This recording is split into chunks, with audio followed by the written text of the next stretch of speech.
Hey, it is week 4 of Scratch. Yeah, let's do the recap. Okay, so last week was actually amazing for us because we got to choose and share a little bit of our Scratch piece to everyone. We just do our ending.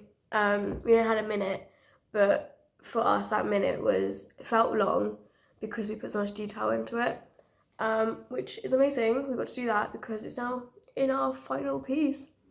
What we did this week. Okay, so over the weekend from last week, we said to everyone that we would write like short monologues that we would all say. So this week came back together and we went through the timeline that we created as well. So we went from start to finish and we went through all the monologues that we had all written and we added like naturalistic movement and we also said that we would make everyone else like repeat or like do different sounds like during the monologue. So we all did that and we got through the entire piece in one day. But we also taught people who were off last week what they had missed, and at the end of Tuesday we got together as a whole year and we learned sorry I forgot what the word was. We learned what the beginning of Scratch is going to be to like introduce everyone's pieces. A success that we had this week was how quickly we finished our piece. So this week we only went into this week with only like a minute of scripted dialogue, things like that. But we got to the end and now we got 9 minutes of stuff in one day, which is amazing. It was amazing because we all came into this week like being so prepared and like knowing what we wanted other people to like repeat in our monologues. We knew what we wanted to have in our own monologues, but we let everyone else's ideas come in and we were like, oh, that's better. So yeah, we got through everything really quickly and really efficiently, where there was like no arguments, there was like understanding. Like if someone didn't like it, they'd be like, oh yeah, sure, whatever, just what do you want it to be, and then we'd change it. It was great. A challenge we did have this week, however, was we came in a couple of times to rehearse the piece before next week, but unfortunately not everyone was there. So we got what we could done, and if we added anything, we would film it, like put it on our group chat we got, and then when we did have everyone back, we would just teach it and go through it. Yeah, so that was a bit of a challenge, but actually it was quite good because we got stuff done. We just went on. We just were like, yeah, they're not here. We'll get on with it. It's all right. Some things we've got to think about for next week is performance week. I'm so nervous. But we've got to practice at home, learn our lines. Well, not learn our lines, but like just go over lines, practice movements, just practice. But we've also got to like source and make sure we all have our costumes and hair and makeup. We know what we got to do, but just overall prepare for the show.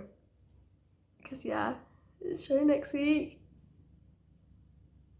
No, I'm actually really looking forward to it. I feel like it's really good.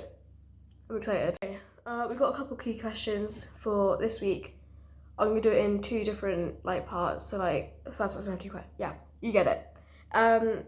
First bit I'm gonna do is there's 2 questions for this bit. So what piece of feedback has helped my group improve and develop our Scratch piece the most?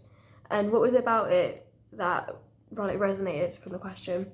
So this week my group got told that we should add more movement into our piece because it was very like sit down, look, walk about for a little, sit down again.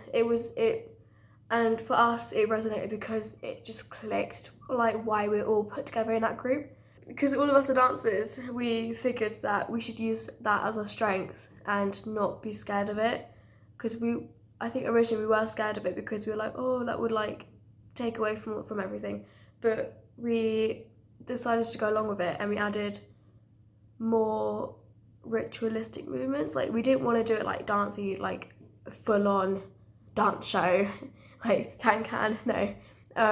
But we just decided that on different words we do something. So like, for instance, in my monologue, Matthew Hopkins, the guy that imprisoned us, is mentioned. So whenever I say Matthew Hopkins, we'll look because we're like, he's over there.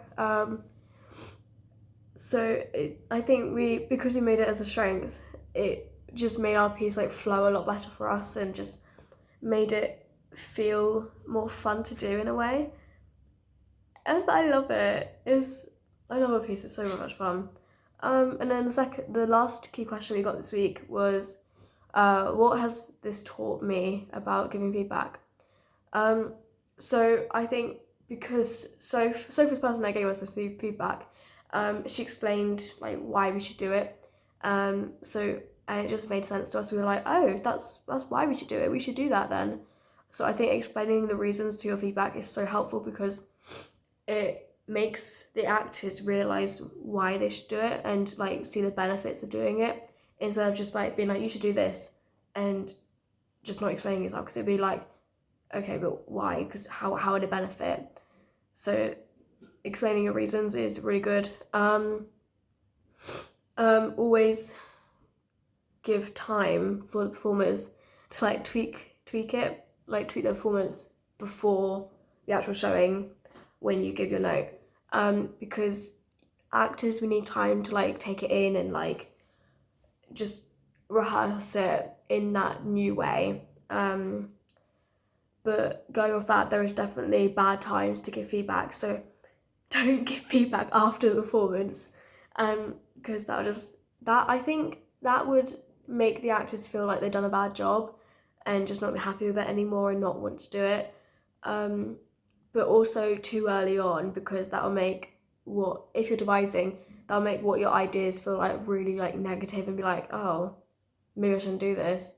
So you need to find that like middle ground of like in between too early on and like too far, so that you can A, have time to practice, and B, actually have that mental capacity to take it on in a positive way. So yeah.